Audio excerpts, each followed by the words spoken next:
Aloha, Ukulele Underground, and welcome to the Ukulele Underground podcast. My name is Aldrine Guerrero. Joining me are Mr. Aaron, the voice, Nakamura. Say what's up, Aaron. What's up? And Kahai, the legend, Fergan. Say what's up, Kahai. What's up? We have a special guest in the vicinity. My wife, Miss Heather Toshiko. Say hi.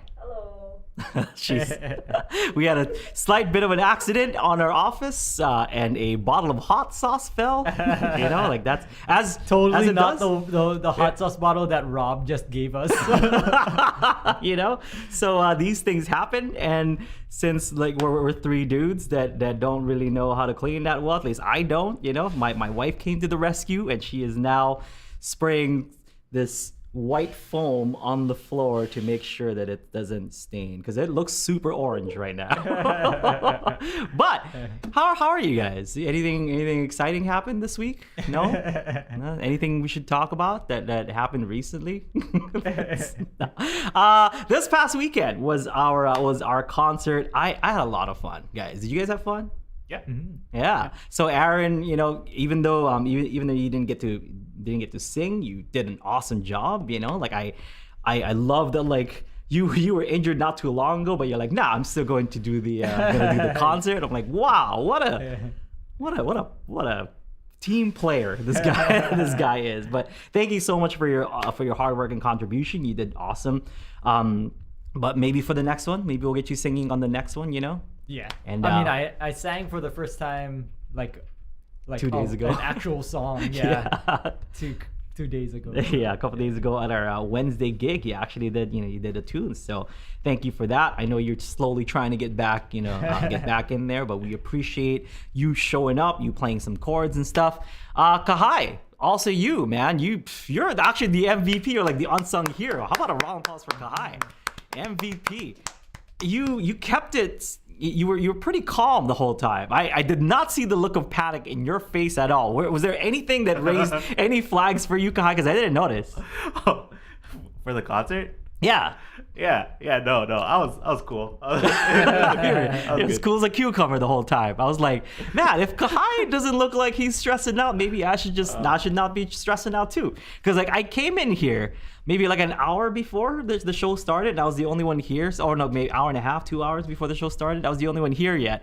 And now we have a basketball hoop outside of our office, and I'm just like, Aaron, I'm gonna take a basketball and just like shoot some hoops, because I need to relieve myself of all this nervousness that I had. And I don't know why. It's not like there's anybody in the room, but there was millions of people watching, of course, but like it doesn't matter if there's like one person that I'm playing for or like a billion people. Kahai, it's still nerve-wracking. I don't know. So when people ask us for advice, when they're like, hey, what do I do for when about stage fright and stuff, I'm like, I'm the worst person to ask, because you guys should have seen me before the show started. I was a nervous wreck. Yeah, I went outside, played some basketball, walked with my ukulele, like see if I can just like walk it out. Then I'm like, no, it's not gonna happen. Grab the ball, just started shooting hoops and stuff, just right outside of the school. A couple of Kahais were up to no good. Started making trouble in your neighborhood. If he was. But highlights. What were you guys' highlights on that day, Aaron? I don't know. I mean, like that string break. Yeah. We've gotten messages from people who have like said like, man, that was like true professionalism and showmanship, that you just kept going. Yeah. With it. Because I've experienced that before, where you broke a string on stage, and it was for Europa, right? Yeah, same song. It's the same song. Yeah. There's a lot of bends in that one, so yeah. So like the chances of you breaking a string are higher on that song anyway. Yes. But yeah, like both times you were able to pull it off at least. Right. At least finish the song. Right. I mean, I thought we were going to ease into this, but I guess let's talk about this now, because it's a learning lesson, everyone. All right. Yeah. So I'll tell you from my point of view what happened. So I was talking about being nervous, for the show and playing basketball and all that stuff. But also, I was just kind of overly like anxious about my ukulele staying in tune, because this room, like already, as you guys kind of notice on our Aloha Friday Live jams, my ukulele tends to get, kind of a little bit off tune and stuff, which is fine for the jams. But if it's a concert for you folks, I wouldn't want you guys to go through, like Europa when I'm playing like in parallel octaves and stuff. Imagine hearing that, but this. This.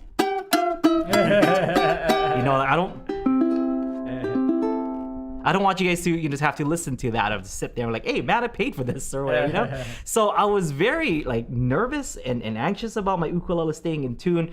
It is this room, regardless of what string I use, regardless of what ukulele I use, because I used, the other ukulele before. Yeah, well, because the thing is that like before we start the stream, we close all the windows. Yeah. To like, insulate from noise, outside noise. And so like the room, like we don't have AC in here, so like the room gets hot pretty quickly. So the temperature change, Right. So I'm nervous, and in order for me to keep my ukulele strings in tune, I was like, and as you guys probably watched on the replay, I'm pulling on my strings like after every song, pulling it, I'm retuning it, pulling it, retuning it. There's just one too many pulls, like on the A string. I guess every time I pulled it, the string was being stretched. It was being too stretched out. And the thing is, like, even before then, a week before then, I was telling the guys, I'm like, I should change my string before the show, because the strings that I had on there, or I don't know, like a couple months old or something. So it was already old strings, and I'm like, okay, I should change it. And I don't know, like, Heather, you would know better. But why is it that I don't do the things that I say that I'm gonna do or I should do? Like I say things and they're great ideas. When I say them, they're awesome. It's like I should do this, and like, I just never follow. Immediately forget about doing it. Once it's like out there, it's gone. Yeah, it's enough that I put it out there in the world, But I should have changed it. I did not. So when I think 2 days before the show, I'm like, nah, I kind of want to change my strings, but I'm like, I don't want to do it. And then like the strings are going to loosen up during the show even more. So I'm already anxious about that. So I don't know, I just get in my own head sometimes. And I didn't change it. And lo and behold, like in that show, it snaps like during Europa on a very important bend there, and I feel bad. And I don't know if we should like do a redo of Europa so that people can hear how the song's supposed to sound like. But once again, from my point of view, it snaps, and I'm like, oh gosh, I'm only halfway through the song. You know what I mean? Like, and I could have. These were my options. Either stop exactly what I'm doing. I'm like, hey guys. All right, sorry, I broke my string. Not sure if you noticed, but exactly, but the string's broken, and it's the A string, which pretty much all the notes, all the melody lines are gonna come from. So I don't think we can do this song. Option B, panic inside but keep playing, which is exactly what I did. I was panicking inside. I'm like, what do I do? So it snaps, and I'm trying to play the E string, trying to play some notes on there, but that A string was just kind of wrapped around, and it was touching it. So as you can see in the video and the replay, I took that string and just grabbed it so that it was out of the way from the E string, because it was touching it. Yeah. So I put it away like this, and I just played it. And as I was playing the E string, the pressure. This is where it gets even deeper. Okay, so the pressure on the saddle, because this is an under saddle pickup. Okay, so the pickup is underneath that saddle with the A string gone. That compromises the amount of pressure that pushes down on that saddle. So because the pressure is not on this side of the saddle, the E string is then weak. Yeah. So already I don't have an A string, and then the E string is weak. But I'm just like, you know what? I gotta play the song, and here comes another two choices after that. So I already chose option B, which is to just panic inside but continue playing. Option A, is to stop the song right there. You know, like just I'm like, okay, well, you know, I'm gonna keep trying to play it, but it's just that you can barely hear the E. So what's the point in going? Option B, it's like, well, just do it, you know? Because I guess option A could have been like, I could have finished the phrase, like do the A7 to the D minor and then just finished it off there. I don't think anyone would have blamed me. I kind of kept going a little bit, but I'm like, no, it's only halfway through the song. There's like 4 or 5 more, you know, like turnarounds left or whatever. You know, there's a lot of major phrase that's coming in. So I'm like, just play it. Just play it with the E. Doesn't matter if people can hear it or not. It's just you have to finish the song like as you know, as it was intended, or as long as it was for. So I don't know, disregarded the A, just started playing in a D minor scale and made sure that it was a little bit melodic while I was freaking out inside. And it ended. Put the uke down, like switch ukuleles, but that and I apologize, you know, for this, but I configured my DI for this ukulele, and each ukulele is going to be super different. So it's not like you can just unplug this ukulele, plug another ukulele in, and it's gonna sound cherry. You know, it's not like each ukuleles are going to be different. That's why, you know, sound checks take such a long time, because each channel, each instrument has to be fine-tuned to you know, to whatever settings you need to put it in. So those settings, it's not like I don't want to take you guys' time during the middle of the set. So I just plugged it in, and since those settings were made for this ukulele and not for the other, whenever I went a little too hard, it would distort. But I'm like, well, at least we're finishing the show. But luckily, the first half was where all like the nice slow tunes with, you know, like Dance with the Bandit was there. Whenever I'm doing like melody lines like that are nice and soft, like music and stuff, we already passed all that. All the other ones are going to be like hard strumming stuff. So if it sounds distorted, I guess kind of like distorted ukulele, it's totally fine, you know, like it's okay. So luckily that was the case. But that's how it went down from my point of view. There's just all these like branches that I could have gone with, and I'm like, nah, just finish it, be a professional, and then afterwards we can just like it's just a topic of conversation now, you know, and it's exactly what's happening right now. We're talking about it, but it's cool because we've talked about, you know, like you mentioned, Aaron, this happened before. You've seen it happen before, but now it's documented, and now like, because we've talked about it and told the story to like how Aldrine did this, but now it's like, yeah, Aldrine definitely did that. It's on video. You guys can see, you know, in real time. We should probably clip that out and then post it to YouTube.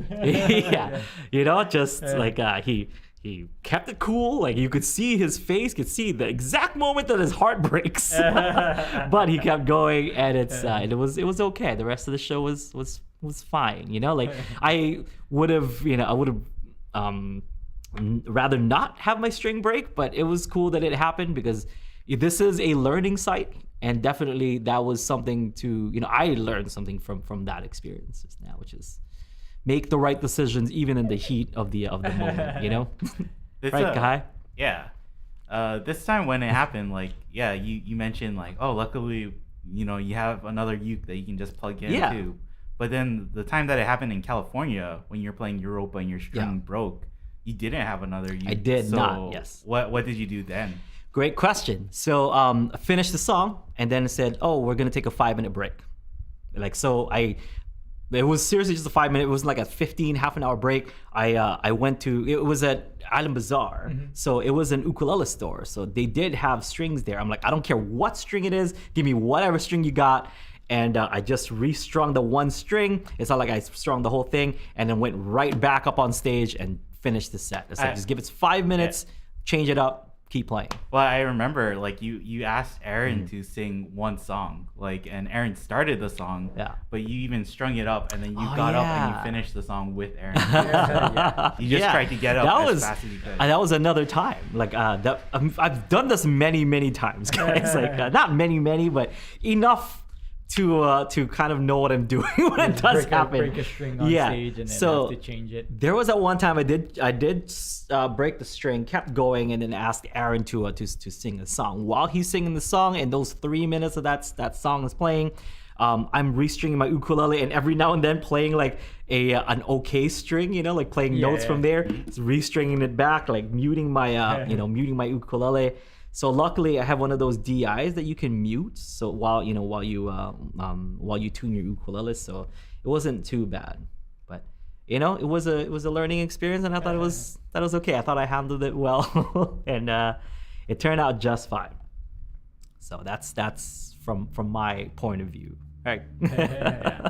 I think like Kanio said it best, right? Because he said like when your string broke, he was like, "Oh no, what is he gonna do?" And I kind of felt like the whole mood of the row was like, "Oh, okay, let's see."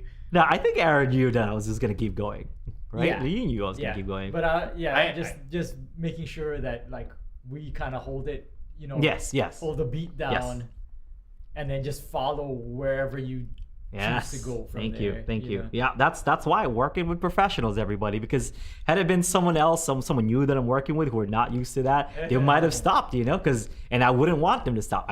You knew as my guitar player for like 12 years that like just keep playing, don't stop playing, just play. If anything happened, and I mean I've said this story before, but my old band teacher, like during when I was in high school, I was the designated conductor, like a backup conductor, and he says, in my age of 70 something, if I fall dead, if I have a heart attack and fall dead on stage during the song, grab the baton and keep the concert going. You have to finish the concert. And because I was in the clarinet section, I'm like right there up in front. And he's like, "Aldrine, take the baton, finish the concert." I'm like, "Are you kidding me?" And he was stone-faced serious. Like he was very serious. Like, yeah, I'm not joking. If I have a heart attack, I'm older. I'm like very stressed. If I die of a heart attack on stage, keep going. And same thing. By golly, if something happens, Aaron, finish the set, please. Finish the set.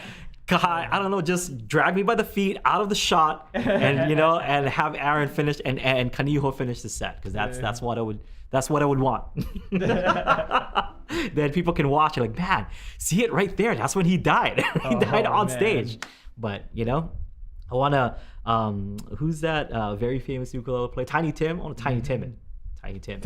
Yeah, But yeah. So Kahai, from your point of view, did you freak out when the string broke? Well, I knew you could finish the song because I've seen you finish that exact song. Right. You were there at the Yeah. So, but like, I was kind of thinking like, oh man, what is he gonna do after? Like with and I forgot that we had another uke that you could just grab. So yeah, it really went like pretty fast. I thought you were gonna do the thing where he's like, okay, Aaron and Kaniho, you guys get to. Oh yeah, there was another ukulele. That's what I would have just taken a 5-minute break, strung it up. We have strings here and stuff, just change up the strings, keep playing. That's what I would have done. But I didn't want to stop the stream. Didn't want to stop the show or the gig. And a lot of people, they're like, well, usually people after you play for an hour, people usually take like 10-15-minute breaks and stuff. But in our years playing at Oasis 2 hours every Wednesday, we have never taken a 15-minute break, right? Yeah.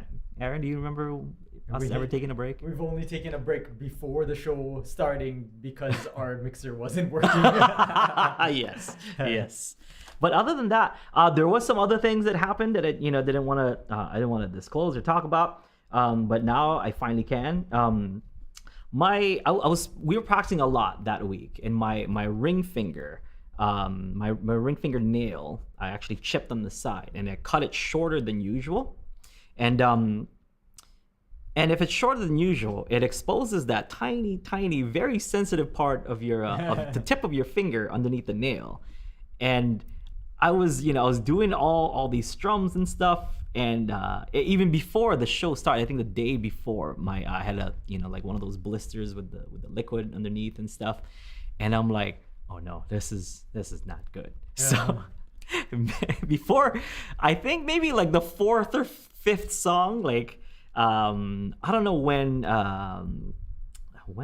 song was that? Anyway, so that blister, like just grew and popped, and I was, and it was actually so blood, sweat, and tears were on my ukulele for that show. But I'm like, these guys deserve a show. If you watch closely in the replay, I usually do, and in the beginning, I'm doing my rolls with 4 fingers. Eventually, I started doing this, which is just my 3. Watch those clips closely. So I'm doing this because, and I'm also like picking with my middle finger, like finger picking with my middle finger for the most part, because my pointer finger was also developing a blister there, and luckily that one didn't pop, but the ring finger had popped and it was bleeding all over my strings, and then the string broke, and there's just like things that happened left and right, but kept it cool,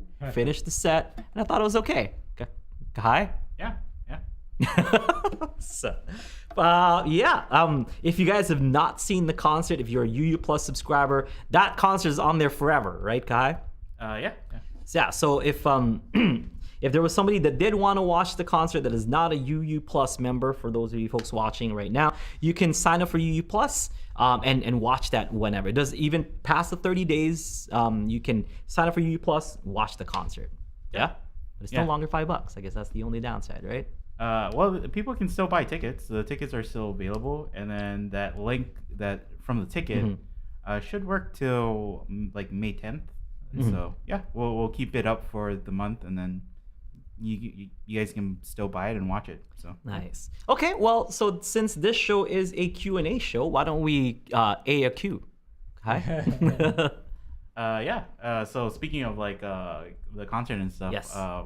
So Sue sent us a message and said, "Hey guys, first of all, we really enjoyed the concert. That was quite the feat of showmanship to break a string without breaking a sweat. Nice to get a glimpse of what an in-person concert would be like. The other reason why I'm writing is that I'm having trouble with the intonation on my old 1950s baritone. The snark tuner says the strings are in tune, but it just doesn't sound perfectly in tune. Do older instruments have a harder time staying in tune? The person who fixed this for me seemed to do a good job getting the action correct. I put on a set of Diodaro baritone clear nylon. Not really happy with that set. I'm going to change to what I have on a Kala baritone, which is a combination of Pro Arte's classical wound DNG with Worth clear fluorocarbon for the B and E." Okay. Yep. All right. So there's gonna be like multiple factors of what's making that intonation not as spot on. I mean, newer instruments, of course, haven't quite opened up yet, or the wood hasn't quite settled in and things like that. So it's going to be on the what's the word here? Not tight, like it's this is a little bit, the wood is a little bit more tight, and it's makes the intonation and just the sound of that ukulele a little bit more constant. Okay. With an older ukulele, especially from like the 50s, 60s, that wood has seen decades of wear. So if you're going to put on some strings in there, the chances of the wood even just like moving just slightly, or like being bent over slightly, to check the top of your wood to see if it's straight, see if there's any pulling on the bridge and things like that. But one way to really check your intonation, because if you say that the snark tuner is correct when it says it's in tune, if it's in tune on the open string, the 12th fret should be the same exact note. But if it sounds like this, then that's when you have intonation issues. But if the open sounds good, 12 sounds good, sounds exactly just like the A. Give yourself up to maybe 3 cents, 4 cents, of a leeway. It is an older instrument, and that's acceptable, for home use. That's how you would check it. If the intonation is fine, from 0 and 12, then you're okay. All right, but if it's not, on all the strings, not just the A. Or if you know how to do harmonics, do a harmonic on 12. and then play the 12th fret.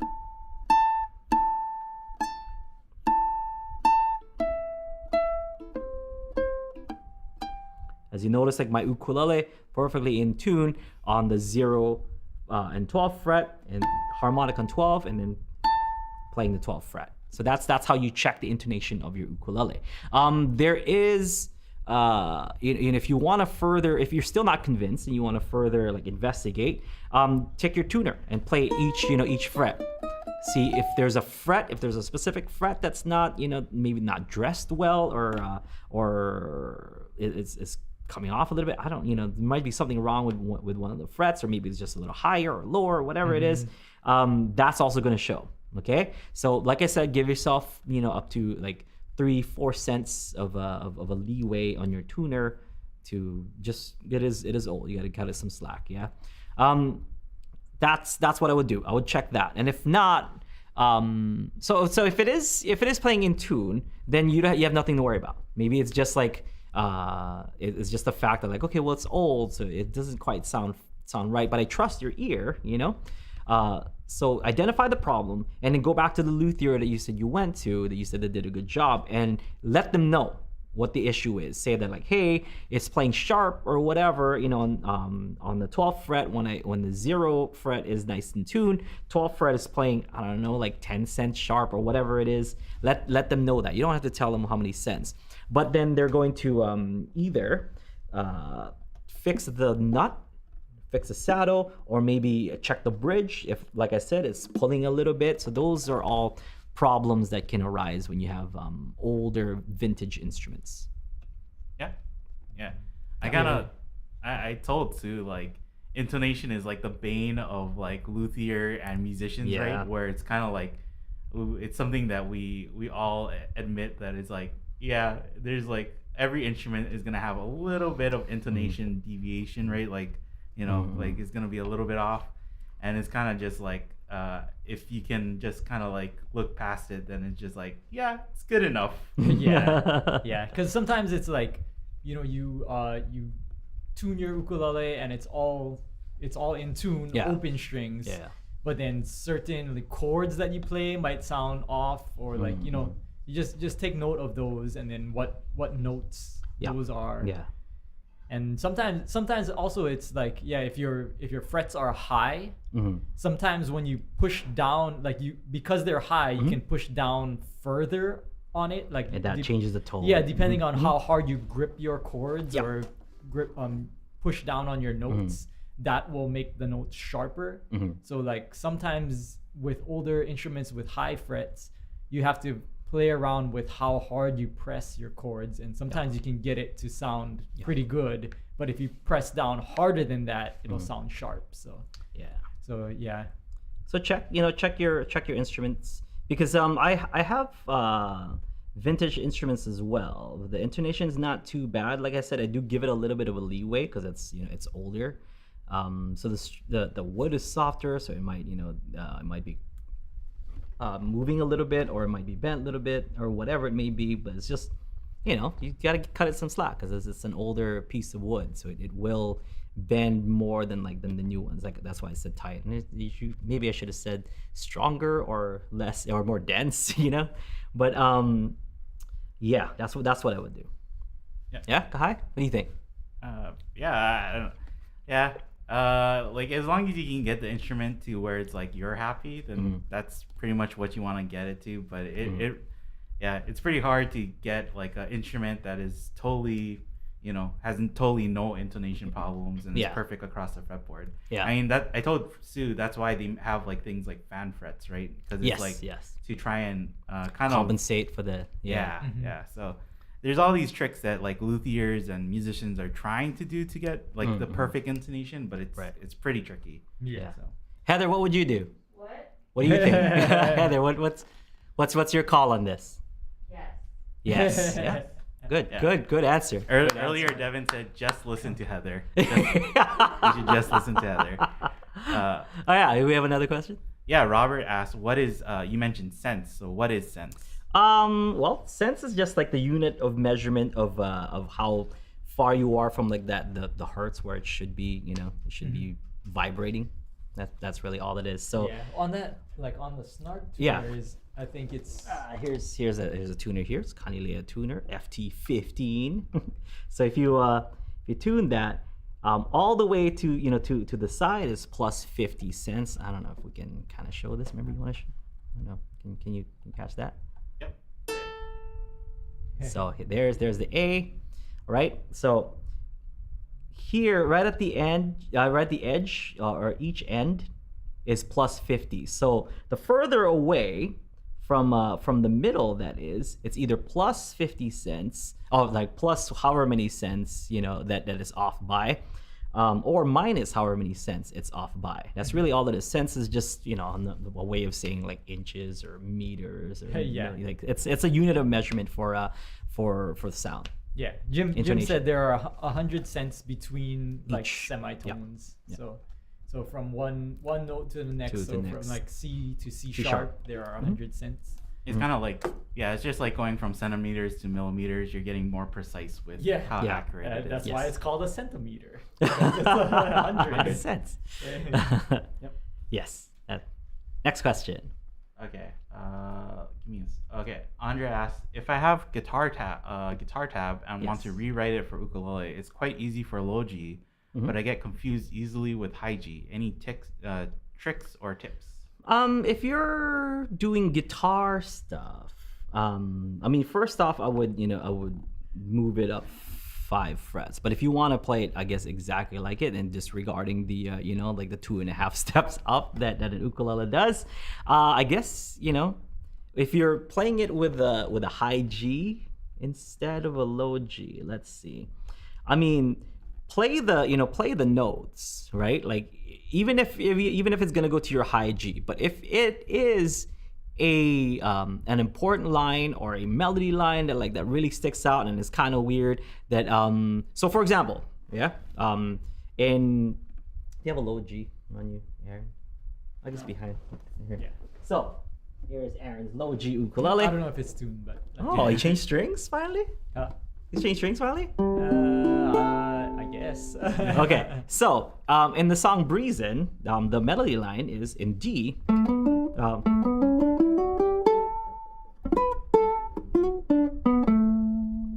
Right? So if you're gonna play that, there's that low G in there. But if I were to do it in my ukulele, it does get confusing because that note versus. So what you want to do then is take that exact line, take those notes. You can either play it just as is and just let it go, or if you really want to get that line in there, move it up an octave. So this note here, which is going to be A, find the A, which is here.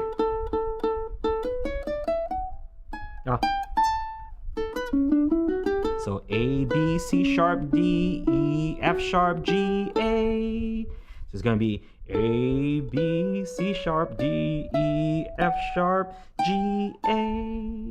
So you can take it up an octave if it's an important line. If it's not too bad, then you can still take it down here, which it's totally fine. But those are my advice if you're taking guitar tabs and trying to do it for ukuleles, because the ukulele is not going to go as low, especially with high G. Either use a low G ukulele and play it as is, or take it up an octave. Okay. Yeah. Yeah. What do you think, Heather? Yes. Yeah. All right. Next question. Wolfman Bob asked, how different is it to play a 19-inch 5-string ukulele? Was thinking of Ukulele 5-string, but no place to try one.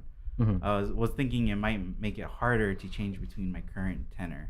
Do you go up the neck? That's like a question, right? If you don't go up the neck, no difference, at all. I mean, it might be longer. Your position might change a little bit. So in that case, yes, it is different. But if you ask me, it's kind of like if I were to go from a soprano or even a concert ukulele to a tenor ukulele. Yes, it's different. But I mean, am I gonna play the chords different? Am I gonna be strumming it differently?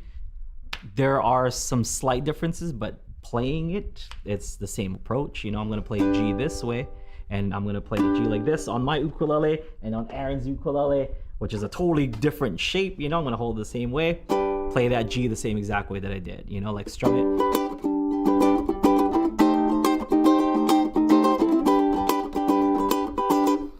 Play that same exact line on my tenor.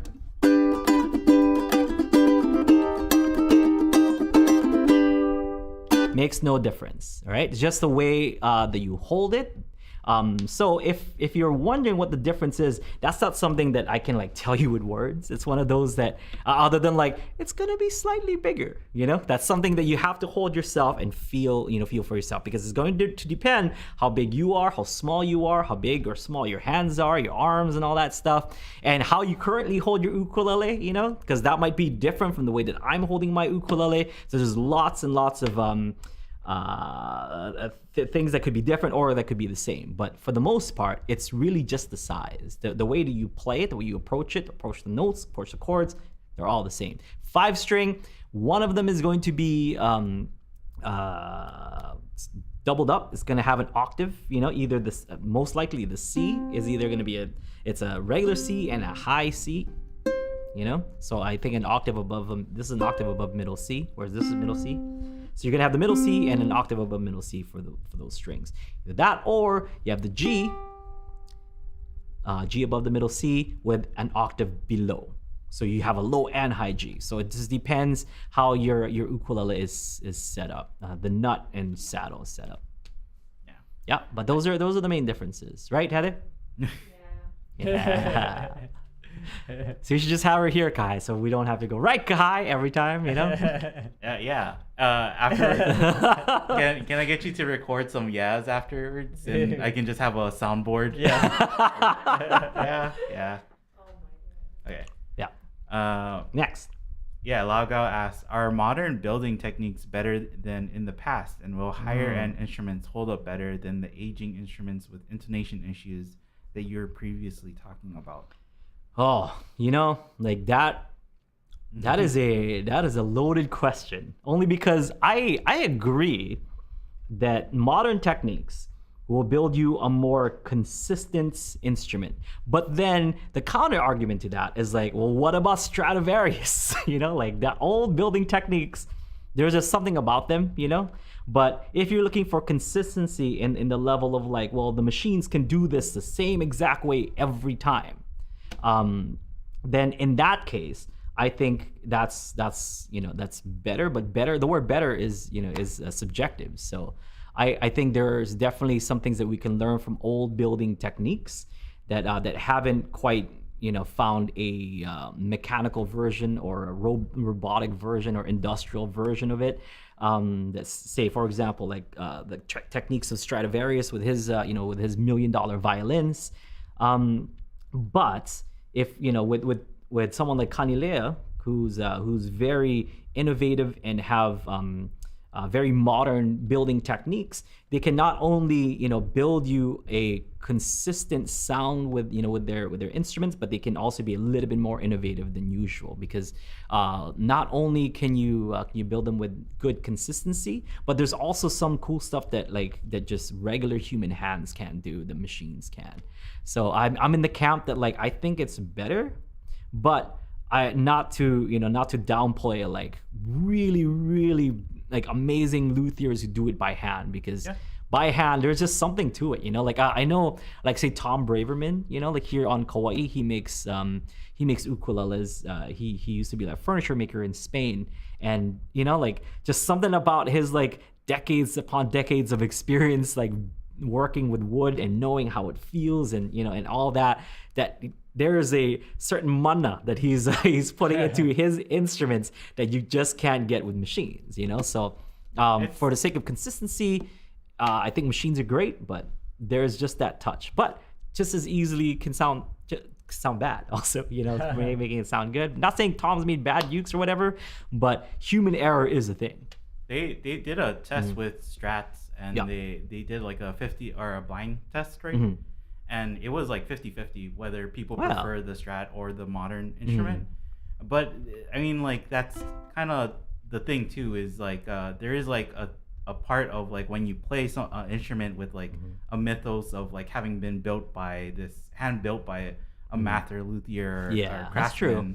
It's just like, oh, you know, you just might feel more connected to it, and you might play better too. So. That's exactly what I mean by mana. You know what I mean? Like if you have, say, like an old kamaka from like 1916, you know, like when they first made it, it's not like that ukulele is polished or whatever. It's not like they really knew how to, or they haven't really perfected it yet. But there's just something about that instrument and something about that sound, something about that age, and something about that maker who made that ukulele. Just something about it, you know, like you just.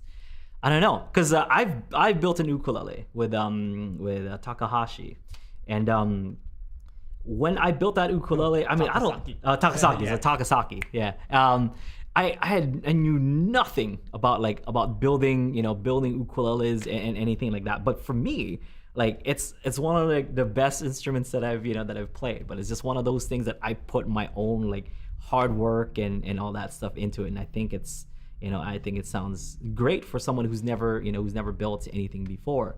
So it's something like that. It's like putting your own like spirit or your own energy, if you guys believe in that kind of stuff.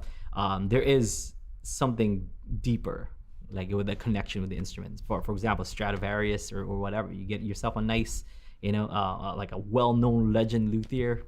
There's something in those instruments. It's a special sauce, Kahai.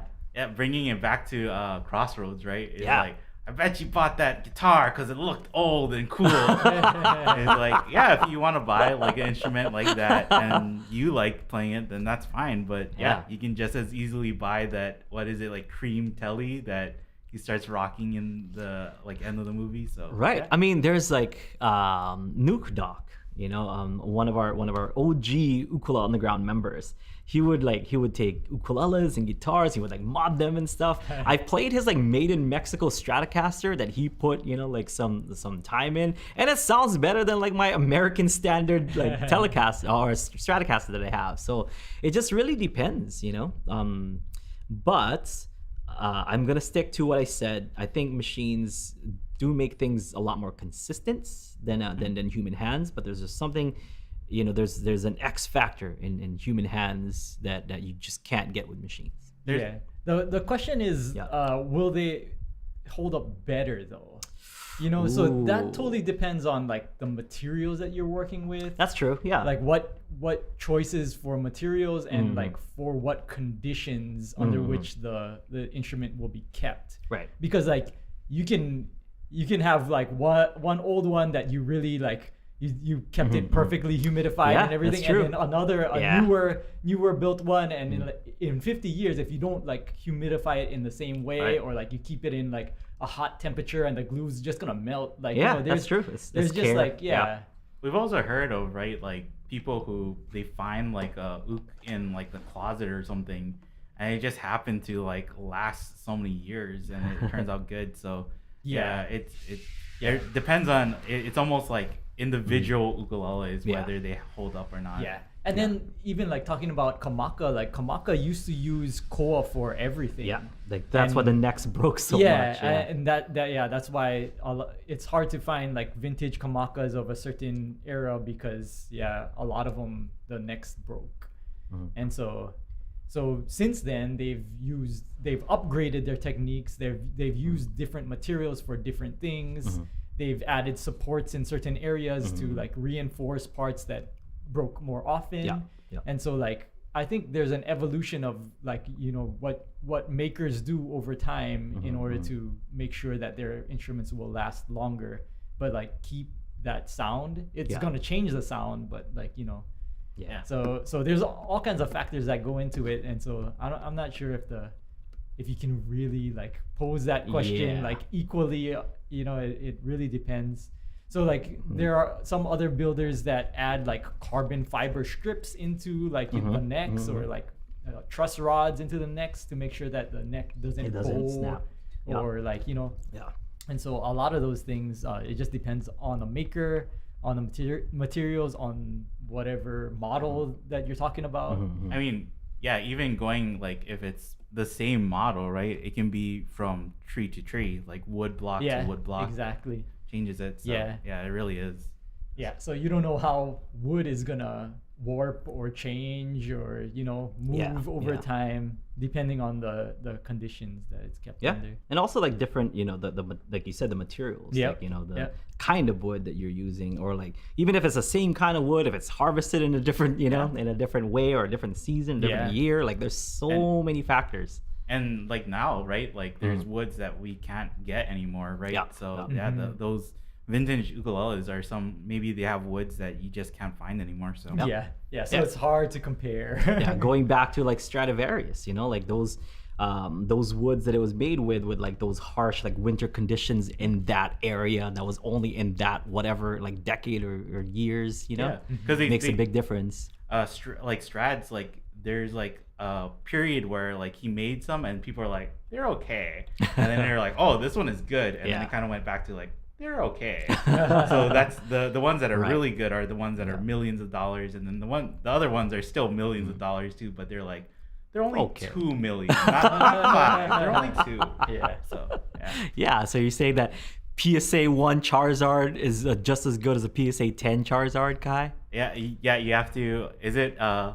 Did they keep the Strad in the sealed packages and the UV resistant?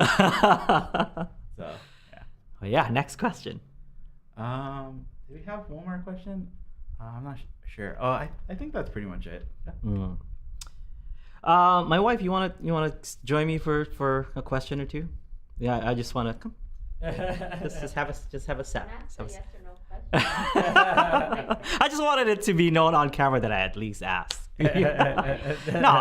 So this is my wife, Heather Toshiko, and she's actually been featured on like a couple play-alongs that we have. One being like Let It Be, I guess it was Let It Be, and then the other one was the Tonight You Belong to Me. Yeah. So talk about. Okay. No. Okay. I'm not gonna talk about that. But that's one of my favorite shoots, though. Like from the behind the scenes perspective. One of my favorite worst nightmares of all life. I was just having fun, like lying down in the sand and like flickering the lights to make it seem like you guys were by a fire, right? Yeah. But I don't even remember it. It was That's great. The worst part, I blacked out. Well, like I was. Cheer, like, So terror. come here so people can hear. You don't have to sit down there. It's a little high, but you can just sit. Maybe sit on the floor if you want to sit on the floor. It's my wife, everybody. So, so She exists. She exists. I'm married. But tell us about your story, because we recorded it before we filmed the play along, right? Yeah. So because we recorded it before, I was trying to convince you the whole time, like, nah, it's fine. You don't even have to sing live. You can just like lip sync it. It'll be okay. But not even that helped. It right? was the literal worst. Why? Yeah, we had a mini like little breakdown before we went. Like I mean little. Was it sure. mini? It was nothing really. It definitely wasn't breaking out. But you did great. And we wanted to recreate the scene from The Jerk where where the couple, like gave down Steve Martin and stuff, played the song. But you played your role well. You didn't play trumpet and stuff, but that was we were Cornet. The cornet, you didn't play a cornet, but I was just glad you were there. Singing, lip syncing. But you couldn't tell if you watched the video, like you couldn't tell that you were as nervous as you were. It was brutal. No, you've seen the video, right? Yeah, but I don't really like watching it. But it doesn't show. Like I think you did a good job. You did great. People love that video. Yeah. And people are always saying that it's great. Right. And then you had a short Yoko role for. I know, that's what I feel like right now. You broke up Aldrine, the Aldrine Beatles. Like it was just Aldrine and Aldrine, right? Yeah, that's right, on the couch. Yeah. So you were the Yoko, and you were just sitting there. I think like we were. It was filmed at our old house, that we lived at over in Kapaa, and we rearranged our whole house. We arranged our house for the for that play along, and when we filmed that scene, I'm like, I think in the music video, like Yoko's like sitting next to John, she's just sitting there. So can you just like sit there? that was her direction. So can you just like sit there? I think like you were turned slightly around Yeah, or whatever. Yeah, you're like that. This. Like, I was like, what is this? This is so uncomfortable. Why am I here? So embarrassing. You don't have to wear your mask, you know. We live together, so I'm not gonna give you COVID or anything. It's I've tried to. I got sick of COVID, and she was fine. Like, you actually did not catch COVID. Yeah. No. Was that guy? I was gonna say maybe it's not for that. It's like, you know, it's like, oh, don't want to show my face. Yeah. Like, you guys can't know my face. Don't out me. Yeah. There it is. There it is. Yeah, don't out me. Yeah, we already have. I'm pretty camera shy. Are you camera I can see myself right now. You work with cameras all the time. Worst. You work with cameras all the time. She's on the other side of the camera. Yeah, but like it's like where there's nobody around me. Yeah. Wow. Like if you're just in the house when I'm doing it, it's like, oh my god, he needs to leave. I can't do this. I get so stressed out. Kahai, do we have questions that maybe maybe Heather can help us out with? People are just surprised that Heather's here. She exists. I'm just here to clean the floor. That's the whole reason I'm here. Who's watching our kid right now? Your mom. Oh, okay. If you're here and I'm here, I know. And there's no school today. there's no school. It's Good Yeah. Friday, you know? Yeah. So there's no school. We shouldn't go to school on the day that the Lord passed. You know that? Shouldn't even be making noise, technically. Pretty sure I've gone to school. It's in about an hour and a half. Someone's gonna stick a spear and just that's it. That's like 3 o'clock or 3:30. Kahai that like that Jesus Christ, you know. Guy didn't grow up in the Philippines, so he wasn't indoctrinated. Yeah, if I was still living in the Philippines, that loud laughter that I just got would have gotten me scolded. And just like go to your room, stay there for the whole day, because how dare you laugh while our Lord and Savior is about to die? You know, it's like, but it's like it's cool. He'll like come back on Sunday. It's fine. You know. We know the end of the We know the ending of the story. Yeah, growing up is like, so do we turn off the N64 now, or Yeah, I couldn't play video games. It was one of those like Holy Week, just all week was just all prayers at my house. Sorry for the religion talk and stuff, but keep it short. But yeah, like definitely Good Friday, and I couldn't play video games that week. And sometimes there was this one time where Holy Week and spring break were the same week. So I was just at home, not able to do anything. Because my grandma, if I played video games at all, she was just like, no, you gotta turn that off. Yeah. I'm like, what? What am I gonna do? Pray for like a week? They're like, yeah, Yes, join me. That's what you're I'm supposed like, to oh be my doing. gosh. turn my video games back on? But the crystals need saving in Final Fantasy. But yeah, it's yeah, so you did good. And both videos that you were featured, do you know? Is there any other video that she was featured in? I don't think so. Our daughter was featured in one video, Yeah. and that was it, right? Yeah. Try not to include our daughter too much in this operation. Because I felt bad. It's like, I think she was how many months when we first featured her? 2? She was just She was born. real little. And we were still living Maybe in 3 Kapag months. at that point, yeah? 4 months. And it's just like, well, this song, it's like a Jason Mraz song called Have It All. And we're just like, it's a song about his kid, so I guess I should have my kid in there too. And ever since then, I'm like, I don't know if I feel comfortable having my kid in That's there. enough. Or just about a kid. Was that? Lauga mentioned that Heather is also in All I Have to Offer You Is Me. Yes. Kind of, yeah. Our wedding videos. Oh, Yeah. So technically you were featured in that as well. Oh yeah. So yeah. If you want to see her That max was list. a lot less like awkward. We could That was a good one. I don't know if you want to give away the next month's play along, but Heather could also join in on that, like be wearing a Your apron. red glass. Yeah, your apron. Yeah, you have the whole getup already, but you just need red glasses, I guess, right? I think I have some red glasses. Yeah. Can you do the It's in time Bobby? it's in time for the movie, No, everybody. because in this relationship, he is Bob. I am And Bob. Linda. That Single-handedly both. I didn't think of that, but that is very accurate. He is both. Bob and Linda. All right, any other questions? No. Yeah. Okay, I guess we're just gonna have to keep asking you questions, Heather. So, No. so this past Saturday, like was the concert. I came home and I'm like, this happened and this happened and this happened, and I showed you my finger, like that just burst. I mean, it's still kind of like that now, but I don't want to show the camera before YouTube pulls us off the air. It's really gross. It was so gross. It was. I tried washing dishes that day, and I'm like, this is not happening with this bloody finger. He's like, ow. Like, yeah, your finger. Yeah, I don't want to get yelled at, like, how come you didn't wash dishes and stuff? Like, because my fingy hurts. Workers' comp and wrote me a note. You gotta let me not use my finger. But it was good. I mean, you've had other roles in Ukulele on the Ground before. You've taken a camera role every maybe once or twice. I know in some of the tours, like you've helped out every now and then. When we used to tour like in SoCal, you were there also. I mean, I was just like technically there. You hosted us. I think me and Aaron slept over at your grandma's house, right? Yeah, yeah, stayed at your grandma's. So. I think on our way like to only like what, a couple nights, one night even, just because. Yeah. We're just kind of cruising. And I think your house was actually where we would go to upload the like the NAMM videos. Remember that? Yeah.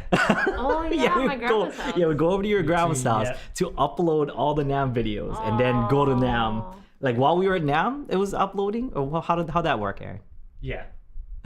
So we go to NAMM all day. Well, we go to your grandma's house first, upload all the videos then, and then go over to NAMM, do a whole nother day and whole nother editing or whatever. Same thing, go to your grandma's house first thing in the morning, head back to Anaheim, and then go back to the NAMM show. It was brutal. Because well, the internet at NAMM was not that great. Plus, like the internet at the hotel rooms was not that great. So you've actually been pretty helpful in these years. Thank you for all your years of service. All the behind the scenes stuff. Yeah, and you've taken pictures, like the concert picture. That was you took that picture. Me, Aaron, and Kaniho. Yeah, that was good. Yeah, and you know. Pretty much, if we need a good picture, right? We're like, Heather, help. We don't know how to take photographer pictures. that we go to. Yeah. Who did you take the picture for the Ultimate DVD where I was like sitting down in the? Yeah, that was you too. Aloha? Yeah, that's right. By the golf course, right? Yeah. Or the Kukuleono. That That was good. Kahai, questions. We got 2 minutes left. I'm just trying to run the clock at this point. Yeah, people are just talking in the chat. Oh yeah. Let's see. Yeah. You wanna mention that the solo just came out today? Yes. Pua Lililehua came out today, and it's a Hawaiian tune, and it's actually quite a beautiful story. Make sure you check out the the translations and stuff of that. But I was working with with one of our students, and this is one of the songs that she's been working on for a long time, and as I'm kind of listening to it, I'm like, this would make a really good ukulele solo, and I checked it out and checked out the different versions and whatnot, and came up with that arrangement. But you're always there when I'm making these arrangements. So like, how long does it usually take me to make an arrangement for these UU Plus solos? It's right before I leave for work. 15 minutes. Give me like an hour at least. Just tell people it's an hour. Tell people it took 2 days. I don't know. It's like sometimes you also have like one of those, like you have to make a song. Oh yeah, like the songwriting challenge. And you do like both at the same time, and it's just like maybe 30 minutes, and then you're like, okay, I'm done. You gotta tell them that it takes me all month to work on it. It's definitely not like, oh, I forgot I have to do this. Can you watch the kid for like a little bit? I gotta do this right before I go to work. Like, okay. So Pua Lililehua, I think, was we filmed it that same day that we were supposed to do our songwriting challenge, and I kind of had my songwriting challenge song, but I also had to do Pua Lililehua. I'm like, do I either clean up my songwriting challenge song or do Pua Lililehua? And I managed to do both in like, I don't know, a couple hours, right? I don't know. But it turned out good. Kai, what do you think? You edited it. What do you think? Yeah. Still a little tired. I was up kind of late editing it. So. Oh yeah, because you were stressed out. Not just like you had kind of a lot of stuff to work on this past month. Because Aaron hasn't has been out of commission for a little bit. You kind of took on his responsibilities for this past month. So thank you, Kahai. Round of applause to Kahai. Awesome. So what was the lesson this month? Ane. Yeah, that was a special project too because we had guests and stuff. So you took on that, and you took on Pua Lilile Hua. Aaron did the play along for Ane. Oh, this is the lesson part. Yeah. Yeah. So you did that, and you did Pua Lilile Hua, and you were doing the the sound, all that stuff for Saturday. You were the unsung hero of Ukulele Underground. But really, thank you for your hard work. Hi, good job. You did great. I'm gonna take a long nap. I don't know, but I kind of needed your help with my keyboard. But no, just joking. Sleep. Go get some rest. My keyboard's not coming in until tomorrow, so you can sleep till tomorrow, maybe. Okay. Get my brushes out too. Yep. But yeah, so is there any last minute questions before we go, Kahai? Did you see anything, Aaron? Richard Rio said, when are t-shirts and hats coming to the store? Yeah, so no questions, I guess. So I don't know, soon. I hope, you can email Kaimana at kanileaukulele.com and ask him that question. Yeah, because he's the one. I have no idea. I mean, he's a busy dude, like he's actually doing a lot of stuff behind the scenes for us, including like doing some PR stuff. We were just featured in an article online of like the acquisition of Kanilea and or acquisition of Ukulele Underground by Kanilea. So he's doing a lot of cool stuff in the back. He's doing our Instagram work, helps out with the Facebook and whatnot. So he's super busy, and as soon as he has time, or as soon as we can get them in, we'll definitely let you guys know, because that was a cruel April Fool's joke that I played on you folks a couple weeks back. I apologize, but yeah, we'll try to get them up as soon as possible, and we'll try to do some mock-ups of stuff and see if I can wear some mock-ups and see what you guys think. Yeah. Also, speaking of the store. Yes.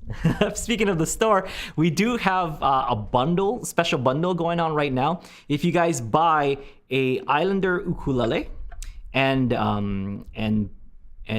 ukulele 100, if you have the Islander ukulele and ukulele 100 in your cart, and use the code Islander bundle, I believe that ukulele 100 will be free of charge. So free ukulele 100 with your purchase of an Islander ukulele. And if you buy a Kanilea ukulele, just add in all the videos that's there for sale, and you'll get all the videos on the shop for free by using Kanilea bundle.